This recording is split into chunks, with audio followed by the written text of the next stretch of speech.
What a day, what a day.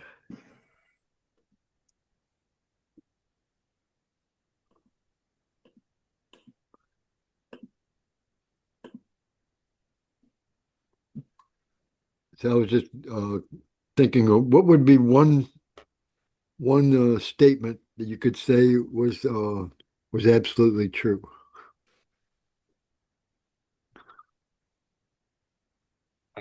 That everything is presence.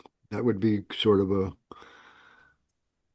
true Because statement. presence is illusion, and in order to have presence, you have to be within the illusory body-based existence in order to have this body to feel the sense of presence. So I am is the only kind of really true statement.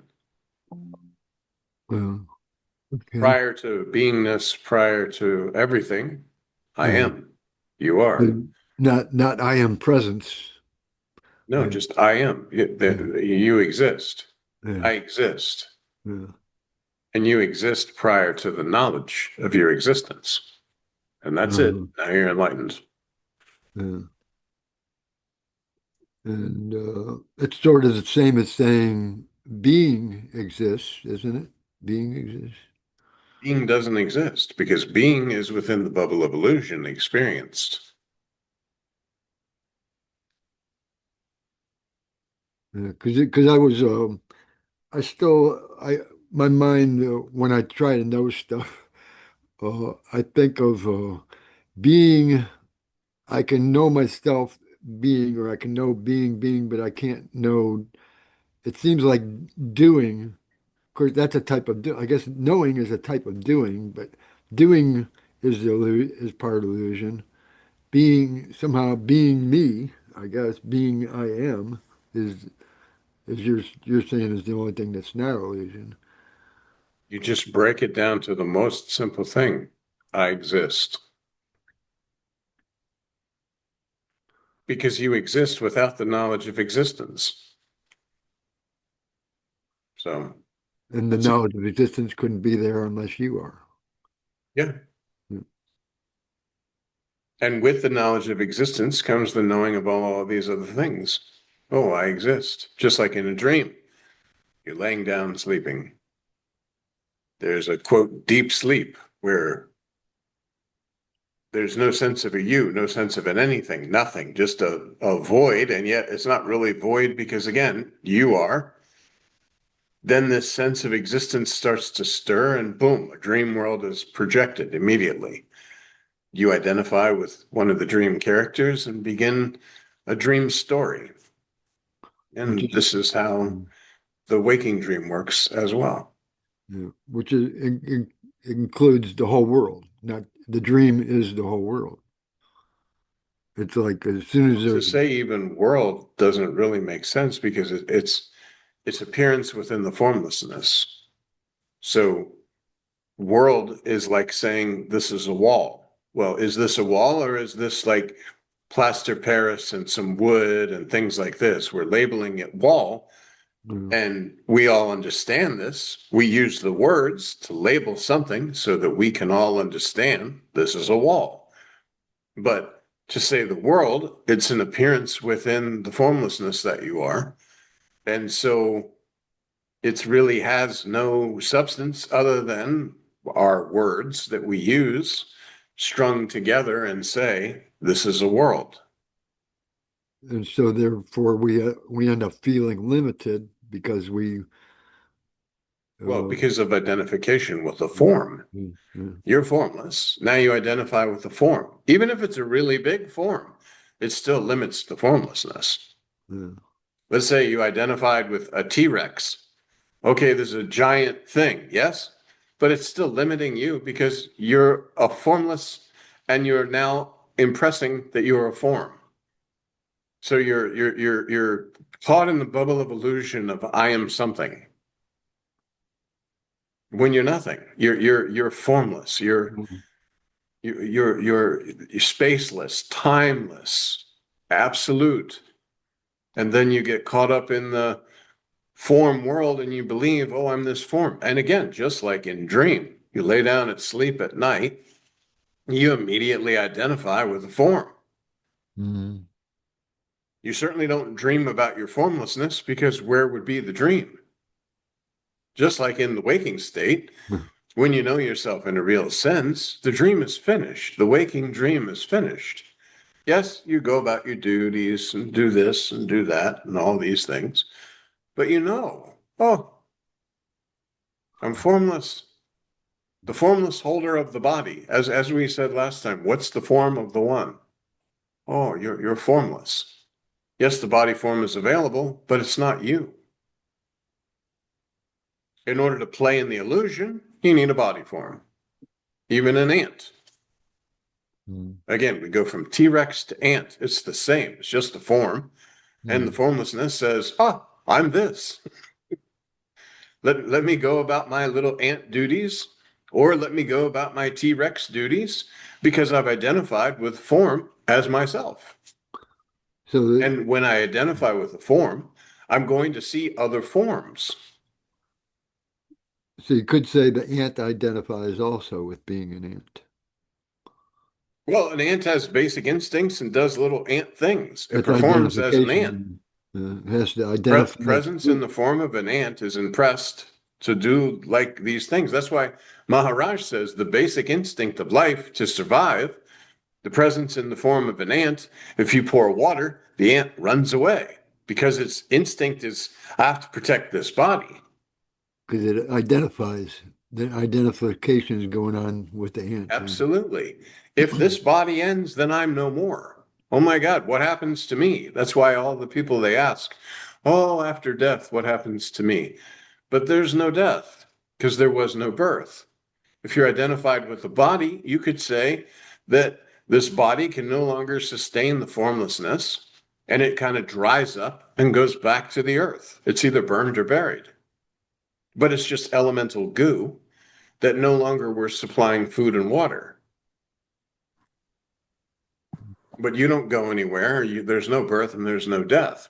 The formlessness attaches to a form. And so just like in a dream, the formlessness that you are attaches to all these forms in your dream, not just the one that you believe yourself to be. You're also powering all the other forms in your dream. That's obvious, because when you wake up, who was powering all those forms in your dream? Who was creating conversations that were going on in your dream? There weren't separate entities. And it's the same in the waking state. You identify with the form, you believe yourself to be this form, you see other forms, and you communicate with those other forms. Believing yourself to be a form, you can't possibly be others, correct? Because, I have to be, how can I be this form and God? Or how can I be this form and the formlessness? Or how can I be this form and all the other forms? No, I cannot. It's But contradictory. if I'm formless, then of course I'm all these things. So my job, while holding a body form, is to know myself in a real sense. So there's no contradiction in formlessness, but there is contradiction in taking yourself to be something. Yeah. Well, that's why Maharaj says when he tells you you're Brahmin, you say, oh, no, you must be making fun of me. How can I, this little me, be Brahmin? No, this little you is not Brahmin. This little you is an appearance, a 5-elemental lump of goo in which the presence has said, I am this. So Let me it's go like, out and be doing something. Let me be living a life, and so forth. But again, presence could attach to the bird, could attach to the ant, the T-Rex. It doesn't matter. And when the T-Rex drops, as it did millions of years ago, the same presence is here, animating these other bodies. We believe ourselves to be separate due to this body. Again, that's why Maharaj uses the example. Ashram sky, toilet sky. The walls come down. Does the ashram sky go to heaven and the toilet sky go to hell? No. Sky is sky. Space is space. It's we who make the separations. And just like we said, the world or the wall, this is a word that we use for communication. But because we're communicating and saying these words, we impress this as this body is in a world. Mm. This body is in the formlessness. The concept of world is within the formlessness, just as a dream. And again, even if aliens from another planet come here and start like, oh, we're from a billion light years away, it's still within the presence that you are. And those aliens are still the presence because that's all there is. Just as in a dream, if you dreamt about aliens coming to visit and you said, wow, this is just so amazing, we're having alien visiting. It's just forms appearing and And disappearing. whether it's a TV show or actual aliens, it's still just it's still Everything is a show, really. For you, the invisible, anonymous, unidentified identity, it's just a show. That's why Maharaj says, play your part very nicely, do your job, do your duties, take care of all your responsibilities. But this concept of birth and death should not affect you at all. You should not, even for a moment, be able to say, oh, I'm going to die. Even when the doctor comes in and says, you have 6 more weeks. We're going to put you in this little home.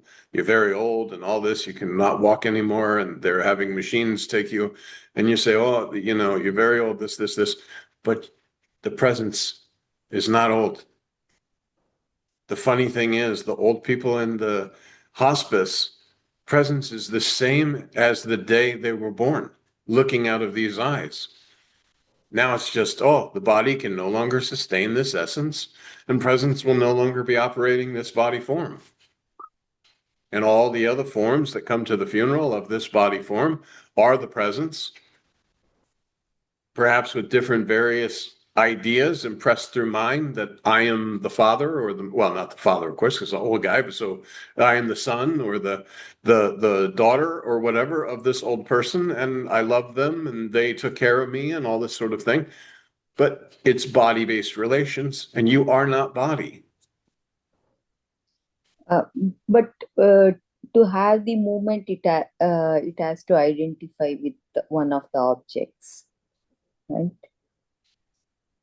Well, as soon as you know yourself, you're identified as, oh, I'm something other than myself, or I exist. The sense of existence has appeared to you. You Mm. existed, but now this knowledge of existence, oh, I exist. And that sense of existence then spans so many other different various concepts. It spurs it because you're going to identify with the form. Formless presence, I exist, identifies with the body form. And Yeah, then as forms are created and destroyed, it's I'm being born, I'm living, I'm dying. I have a life. The life is the span of time in which I know myself. The, the little bit mistake is I know myself as this form rather than, yes, I exist. And when this form is gone, I exist. Prior to the form, I exist.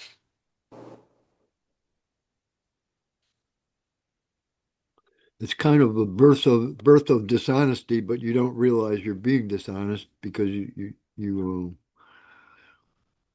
just making somehow thinking I exist when it's just incorrect, and then but Well, then and the parents and everyone else is telling you, they label this body. Boom. It's a body factory. Label this body. Then good job, bad job, and you impress. Well, this is me. My life is important. My family is important. so it's kind of dishonest, but it's not dishonest because you don't realize you're doing it. You're Well, being it's dis all illusion. but when suppose when you go to work, when you focus your attention on particular thing and all, that moment you would have forgotten yourself. Yeah, well, it's just like when a basketball player is Yeah, on the court and they're in the zone, so to speak. They're dribbling. They're not thinking about every single each step. They're just dribbling and boom, taking the shot because it's just they're in the zone. Yeah. When you go to work, you do your job, you do your duties, you take care of your responsibilities. Mm. If the manager comes and gives you more work or whatever, maybe you even complain a little bit to yourself, hopefully, so you don't get fired. Mm. But that's okay because it's Okay. all within the bubble of illusion. Correct. But that moment, you would have identified with that particular body. I mean, that object. And Not you're, necessarily. You don't need identification to do your job, do your duties, to be stuck in traffic, to be in the line in a grocery store. You don't need an identification. There's just I, mm, spontaneous actions in the moment, and scenes are appearing and disappearing. I'm at the grocery store, now in the car, now over here, now over there, but you don't have to conform or sit there and say, I am this or I am something. You just move about. Literally, it's just space You just don't have to moving about. you don't have to know you're there to be there. Yeah, no. And like I said, even, as Maharaj would say, just, you can't just say, oh, I'm a very spiritual man and my job, I don't need to do this or I don't need to do this you just do your job, do your duties. Yes, you may complain if there's a heavy workload.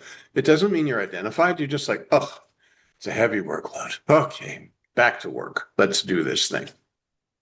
Or, oh, I'm stuck in traffic. Let me go ahead and turn the radio on or do something to get my mind out. Hopefully, mantra. Oh, because I'm sitting here and I say, I'm stuck in traffic. There's a little stirring of an I exist. I don't want to drop into the illusory ditch and complain about being something stuck in traffic. So, this will be a perfect time for mantra. But no identification as far as like sticky. Everything's very light. I think Maharaj has said, like these clothes. You wear the body like these clothes. It's not heavy. You don't feel these clothes all the time. Like, imagine if you had to feel now, maybe you buy something, it's very itchy and you're constantly aware of the clothes. But if it's just regular clothing and it's not itchy, not bothering you, you're not feeling or impressed that you're wearing clothes. They're just there. Oh, body? Okay. Body is just there, but you're not constantly sitting there pressuring yourself that I'm this body form. I need to act or behave this way or anything like that.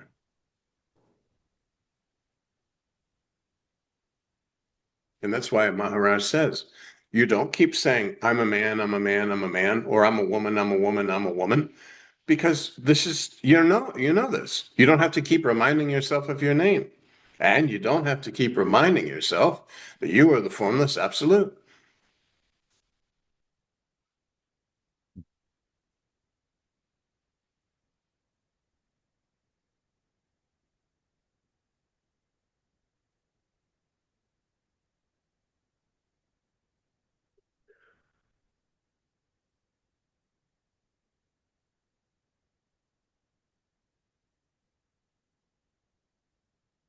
As time goes on, everything you say becomes a little bit more apparent, almost like every day.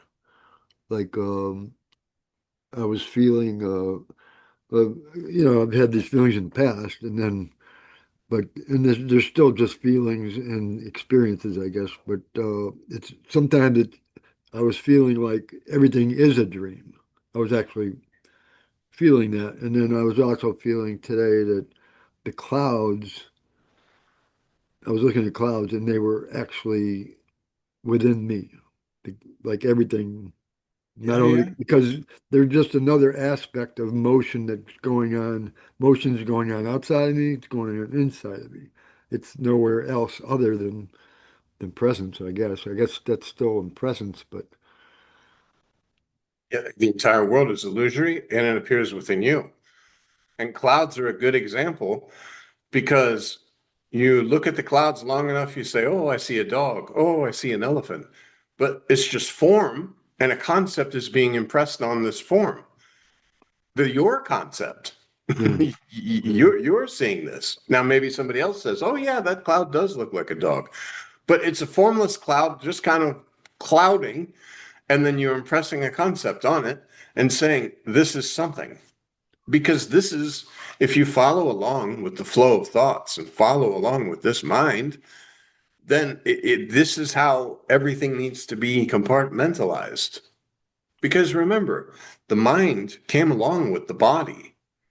The mind cannot produce any thoughts or any images through thinking, so to speak, that is about you. It can only produce thoughts, ideas, and images about the illusion because it came along with the illusory world. Identities. Yeah, it has to say, like, this is a plastic bottle. I learned this and I'm storing this data. But again, that's where Maharaj says these are the wrong files because you stored this information through this is, I am John, this body, and this plastic bottle holds liquid that I drink. But again, these are all illusory files based on I am somebody else. Even memories. If you sit there and you say, in my childhood, this, in my childhood, that, you're again, you're identifying with a specific body form and saying, these are my experiences. But this is, again, wrong files. When you know yourself in the real sense, you can say, oh, this is the past. And when I believed myself to be something, yes, this was occurring. But I know that nothing has happened, nothing will ever happen, and nothing is going to happen. I don't sit there and reminisce about the past. I can bring it up, just like when we're speaking here. I can recall things that happened in India and state them just as facts, like a reference library, but it's not impressed. It's not and it's not operating under the pleasure and pain principle of, wow, that was such an amazing time. I really miss it. I want to go again. I want to do this. Or, uh-oh, I don't want this to ever happen again, or this or that. The pain and pleasure principle is because of the repeated experience. I had an experience, good, I want to repeat it. Bad, I don't ever want to have that happen. So fear comes. Good, addiction can come. Oh, it felt so good, I want to do it again. Oh, it doesn't feel as good as the first time I did it. I need to do a little bit more to make it feel like the first time I did it. I want that pleasure. This is why Maharaj says, nothing to excess, everything in balance. Basically, it's strong belief. Yes. Belief through identification, flowing along with the thoughts. A desire comes, I want this thing. Or reverse, I do not want this thing to happen. I am afraid.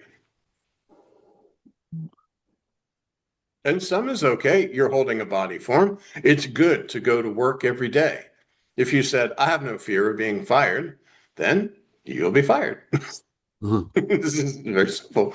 But you have like, okay, I need to do my job and do my duties, but that's not really pain or pleasure either. That's just doing the job, doing the duties. Pain would be, oh, I know my manager is watching me all the time. I know this is happening. I know they don't like me.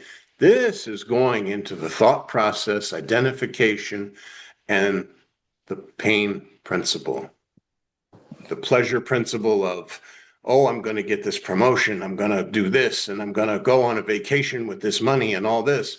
And this is where you get caught up in identification, the tug of war, because wherever there's pleasure, there's going to be pain. Wherever there's pain, there will be some pleasure, but it'll focus mostly on the pain because that's the negative. You don't want this thing.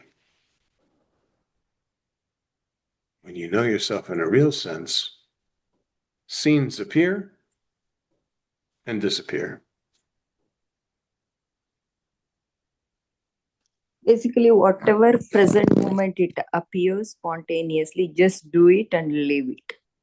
Yes. With no sense of doership and no expectation of I perform this action, this will happen. Because that's where you can get frustrated. If I do this, then I want this to happen.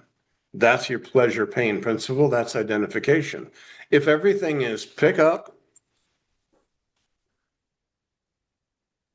drink, put down, forget, that's it. Yeah, thirst, like body-based thirst, it arises spontaneously and just you, without any pressure, you forcibly move the body and it will drink the water, whether you Exactly. want it or not. Exactly.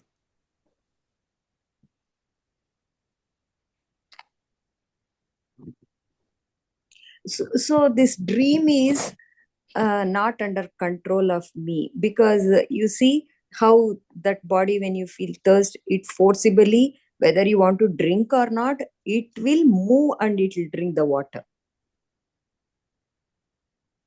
Yeah, a body-based impression is sent. I think Maharaj has said this before, mind, ego, intellect. A thought comes, I'm thirsty. It goes to mind, gives to intellect. Intellect says, drink this water. Okay, thirst satisfied. Put down. Everything's Yeah. okay. It's just mechanical. Yes. So in that case, nothing is controlled in this dream. Like it spontaneously, Absolutely whatever has true. to arise, it will arise, whether you want it or not, you want to control it or not, it will happen. Because you're formless. So the doer is the doing of all the objects within the formlessness that you are. They're not separate entities that can control. Just like in your dream, you could say in a dream, it seems like all the people, like somebody's walking a dog, somebody might be swimming in a lake, somebody might be selling hot dogs. And you could say each one of these is doing something, but you're dreaming this. Yeah. See, that's what, when we sleep, I don't know what dream is going to come. Exactly. Anything can come. Only when I wake up in the morning, I know, oh, this is a dream. That's all. So in that, during the dreaming, I don't have any control. Correct.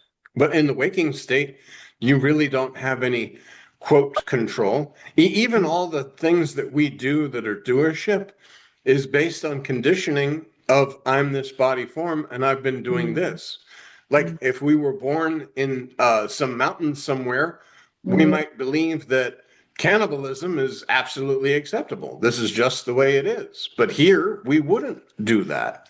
So your body form that you're identifying with or that you're using has been told this is the norm to do these things. And presence, believing itself to be this body form until you know yourself in a real sense, just says, oh yeah, this is how I do it. Just like you have Americans who believe a certain thing and you have British people who believe a certain thing, because like Maharaj says, sky is not Russia sky, India sky, American sky. Sky is sky. Once again, we put all these concepts based on I am somebody else. When you know yourself in a real sense, no sticky concepts can stick. There's nowhere to stick them.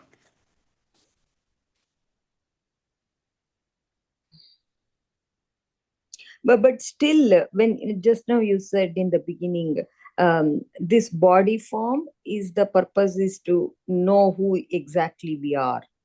There is an effort. I mean, there's really no purpose. It's just spontaneous actions within the formlessness. But the form, when the formlessness is within this form and says, oh, there must be something more, and starts to seek, then that pull to want more, to know myself in a real sense. But this is all also spontaneous. And may even arise from the sense of I'm doing. It's me against the world. It's me against oh, this is so terrible. There must be another way. And then you start reading and you start doing these things and you start this concept of a spiritual journey because you're no longer satisfied as just this body form. And this is quite natural. Presence with presence, consciousness with consciousness. The desire to know yourself because you are that. And also the limitations of the body form and the illusory world are so evident that there's so many things that you would be like, oh, wait a minute. Like even if you're believing yourself to be body and you begin to pray to God and you begin to learn about God and you learn all these things, there's that natural seeking that's coming about.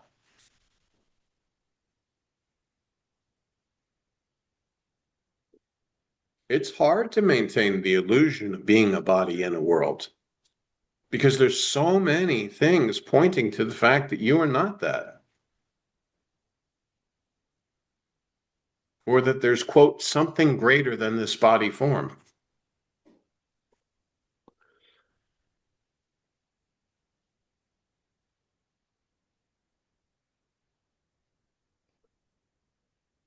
And this has been true since the dawn of time. People contemplate the existence. Who am I? Why am I here? What am I doing?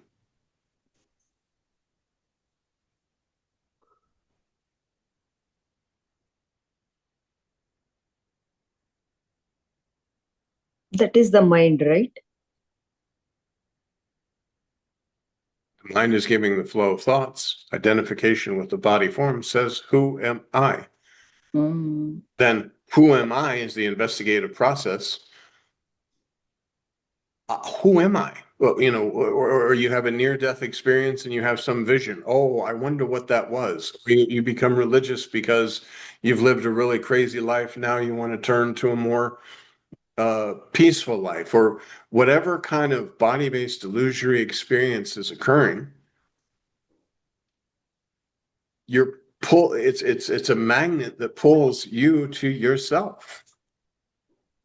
And eventually, within the bubble of illusion, you meet a spiritual teacher, a guide, or guru, and if they are not just out for your dollars, will say, you are that.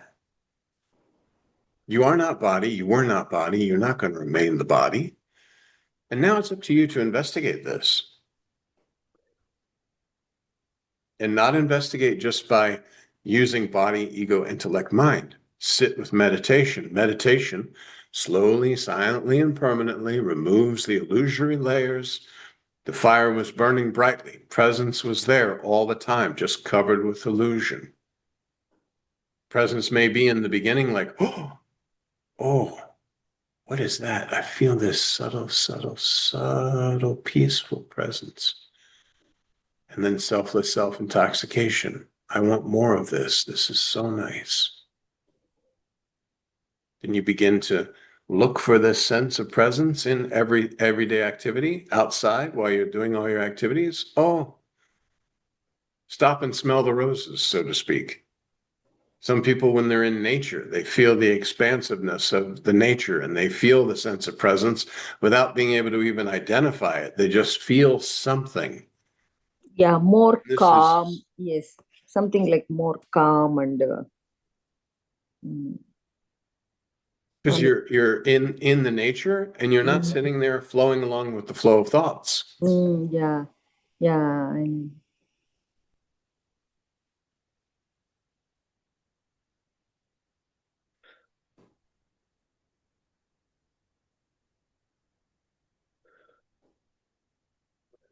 A lot of this journey has been because I wanted to become free of fear, and free of self self criticism, self hate, or whatever.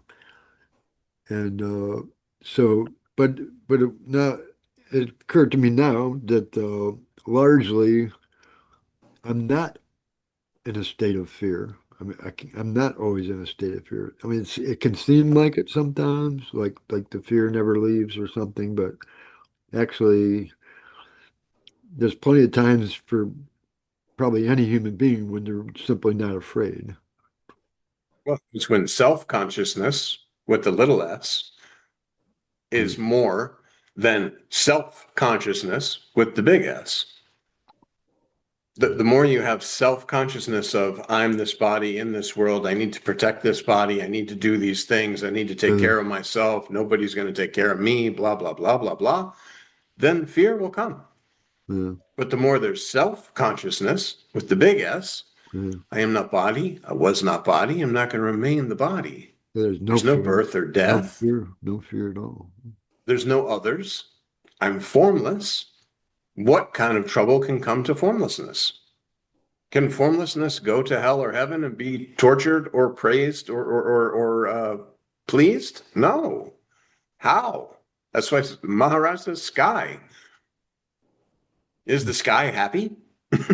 Is the sky like sad? Now, there could be a disturbance in the five elements. A thunderstorm, tornado, tsunami, all these sort of things can happen. Just like in this body, there can be a disturbance in the five elements. It's just you don't flow along with the thoughts of, I am disturbed, I am angry, I'm sad, I'm depressed. No, this is not true. This body is experiencing something, a disturbance in the five elements. Now, if it's something that needs a doctor, okay, don't say I'm a spiritual man, this thing will bat. No, you go to the doctor, see the doctor. But overall, a disturbance in the five elements doesn't need a concept, doesn't need an identification.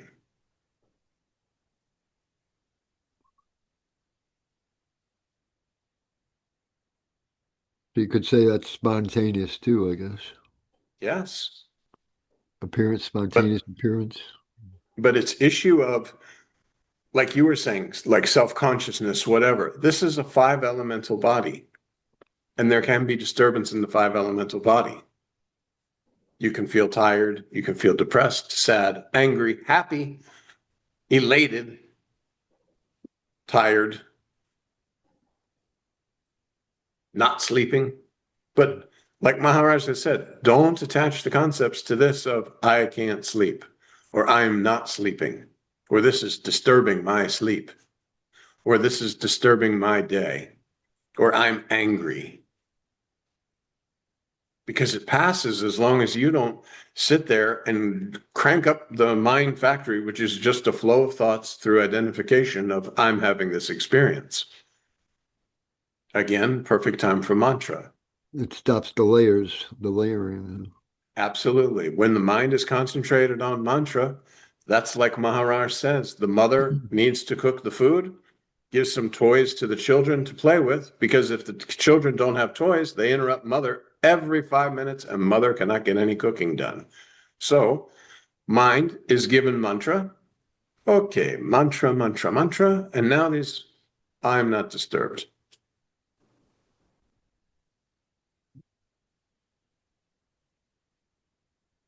That's why Maharaj says, you are disturbing the peace. The idea of you that needs something, that feels something, that wants something, or doesn't want something It's self-imposed, kind of. because of identification with the body. That's why Maharaj says, remove the body and then speak to me. Somebody would come with problems and they'd say, oh, this family problem, this. Okay, remove the body and speak about these things. You cannot. You cannot. How can the space in the room be affected by what's going on inside of it?